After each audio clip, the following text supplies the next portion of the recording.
Hello students. आज हम एक नया टॉपिक स्टार्ट करने वाले हैं जिसका नाम है केमिकल काइनेटिक्स। जैसे कि चैप्टर के नेम में ही है काइनेटिक्स। काइनेटिक्स वर्ड डेराइव किया गया है काइनेसिस से, जिसका मतलब होता है मूवमेंट। मूवमेंट का नाम सुनते ही हमारे दिमाग में आ जाता है चलना, जैसे कोई गाड़ी रोड पर चल रही होती है। केमिस्ट्री में काइनेटिक्स से मतलब होता है कि किसी भी प्रोसेस का होना। जैसे कि यदि हम एक ब्रेड ले लें और इस ब्रेड को कुछ समय के लिए ओपन छोड़ देते हैं, तो आपने देखा होगा कि ब्रेड के ऊपर कुछ ब्लैक स्पॉट्स आ जाते हैं, या फिर हम कहते हैं कि ब्रेड पर फंगस लग गया है। तो यह फंगस लगने की प्रक्रिया भी एक तरह से केमिकल प्रोसेस होती है। यदि हम बारिश के मौसम में देखें तो फंगस लगने की प्रक्रिया काफी तेजी से होती है, वहीं सर्दियों में यह प्रक्रिया काफी स्लो होती है। तो केमिकल काइनेटिक्स के इस चैप्टर में हम यह देखने की कोशिश करेंगे कोई भी रिएक्शन कब तेजी से होगा और कब धीरे होगा।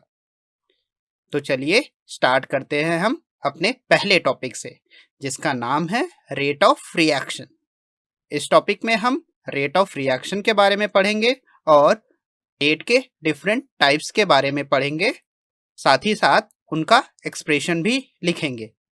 तो चलिए शुरू करते हैं हम रेट ऑफ रिएक्शन से। किसी भी रिएक्शन के रेट से मतलब है कि वह रिएक्शन कितनी तेजी से हो रहा है। तो हम रेट ऑफ रिएक्शन को स्पीड ऑफ रिएक्शन भी बोल सकते हैं। हमने फिजिक्स में यह पढ़ रखा है कि यदि कोई व्हीकल मूव करता है तो उसके लिए स्पीड होता है change in position divided by change in time. तो किसी भी केमिकल रिएक्शन के लिए रेट या फिर कहें स्पीड इक्वल होगा change in concentration of substance divided by change in time. यदि हम यहाँ से रेट ऑफ रिएक्शन की यूनिट लिखें तो हमें मिलता है कंसंट्रेशन पर यूनिट टाइम या फिर मोल्स पर लीटर पर सेकेंड। कभी कभी गैसियस रिएक्शंस के केस में कंसंट्रेशन की जगह पर सब्सटेंस के पार्शियल प्रेशर को यूज करते हैं, तो उस केस में रेट ऑफ रिएक्शन की यूनिट हो जाती है एटीएम सेकेंड इनवर्स। तो चलिए रेट ऑफ रिएक्शन को और डिटेल में समझते हैं। यदि हम एक रिएक्शन लेते हैं R गिविंग अस P, तो इस रिएक्शन में समय के साथ साथ रिएक्टेंट यानी R कंज्यूम होगा और प्रोडक्ट यानी P फॉर्म होगा। रिएक्टेंट के लिए रेट ऑफ डिसअपीयरेंस यानी रिएक्टेंट किस रेट से कंज्यूम हो रहा है, उसे हम लिख सकते हैं decrease in concentration of reactant divided by time taken. इस रिएक्शन में प्रोडक्ट P फॉर्म हो रहा होगा, तो प्रोडक्ट के अपीयरेंस का रेट होगा change in concentration of product divided by time taken. इसे हम कंसंट्रेशन वर्सेस टाइम के ग्राफ की हेल्प से भी समझ सकते हैं। टाइम के साथ साथ रिएक्टेंट का कंसंट्रेशन डिक्रीज कर रहा होगा, जिसे हम कुछ इस तरह दिखा सकते हैं। तो किसी भी टाइम t1 पर रिएक्टेंट का कंसंट्रेशन हम मान लेते हैं R1 होता है, और किसी टाइम t2 पर रिएक्टेंट का कंसंट्रेशन घटकर हो जाता है R2। तो इस केस में rate of disappearance of R होगा minus of R2 minus R1 divided by T2 minus T1। वहीं रिएक्शन में प्रोडक्ट फॉर्म हो रहे होंगे, तो प्रोडक्ट का कंसंट्रेशन बढ़ रहा होगा, जिसे हम कुछ इस तरह दिखा सकते हैं। तो इस केस में T1 टाइम पर प्रोडक्ट का कंसंट्रेशन होगा P1, वहीं T2 टाइम पर प्रोडक्ट का कंसंट्रेशन बढ़कर हो जाएगा P2। तो रिएक्शन में प्रोडक्ट के अपीयरेंस का रेट हो जाएगा P2 minus P1 divided by T2 minus T1। हम हमेशा रेट को पॉजिटिव में रिप्रेजेंट करते हैं, इसीलिए हम रिएक्टेंट के रेट ऑफ डिसअपीयरेंस को minus of the change in concentration of reactant divided by change in time के टर्म्स में लिखते हैं। रिएक्शन की रेट के बेसिस पर हम रिएक्शन को 3 कैटेगरी में डिवाइड कर सकते हैं, जिसमें पहला रिएक्शन होता है फास्ट रिएक्शन, वहीं दूसरे टाइप का रिएक्शन होता है मॉडरेट रिएक्शन और तीसरा रिएक्शन होता है स्लो रिएक्शंस।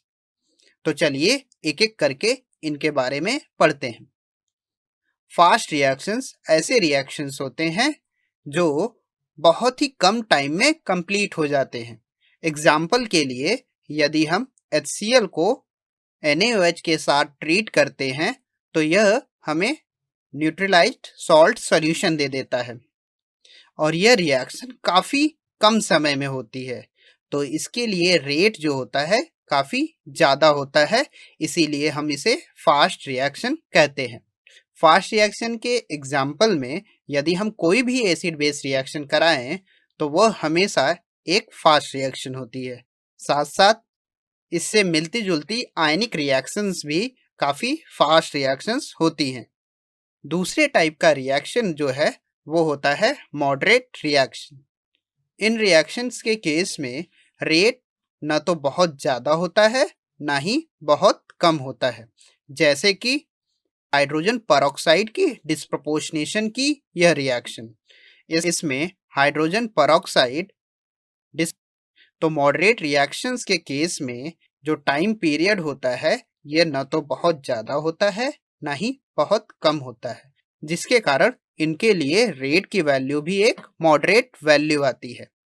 एग्जाम्पल के लिए आप शुगर केन की इन्वर्जन की रिएक्शन और स्टार्च की हाइड्रोलिसिस की रिएक्शन को ले सकते हैं।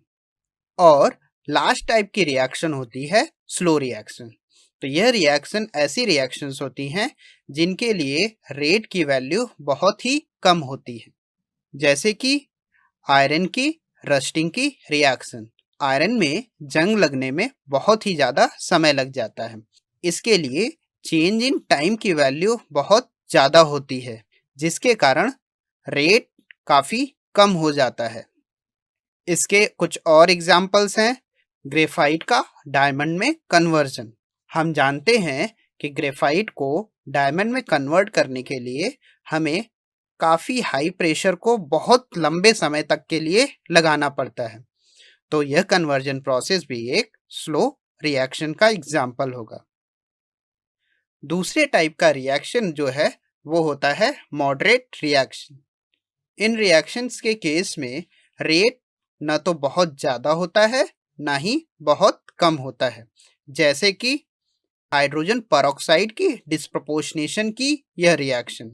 इसमें हाइड्रोजन परऑक्साइड डिस्प्रपोर्शनेट होकर हमें वाटर और ऑक्सीजन देता है,